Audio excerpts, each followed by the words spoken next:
My name is Mughal. I am a journalist in Japan, originally from Pakistan, living more than 40 years.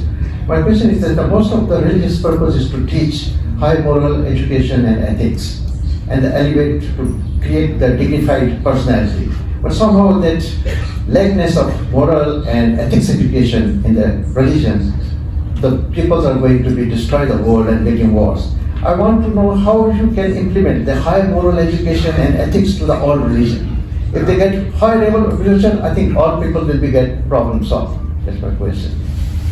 Boy, I don't have a magic wand. I don't know the answer, but I do think I think two things. One, I think people need to make sure they demand this.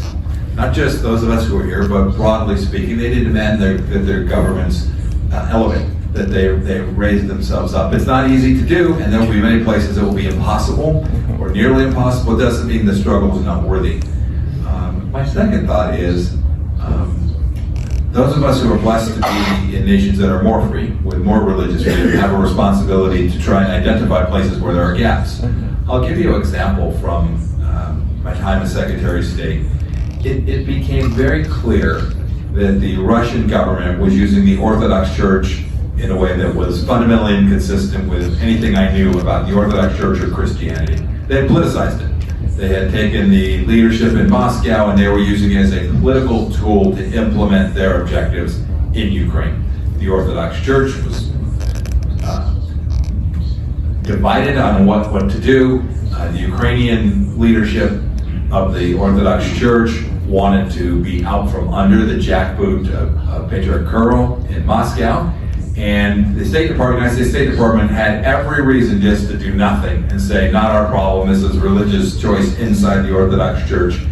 And we chose not to do that. We chose to actually, when His Holiness Bartholomew granted autocephaly to the Ukrainian Church to allow it to out from under Moscow, we put out a statement, said, no, this is the right thing. So there are also things governments can do to reward those who are depoliticizing churches.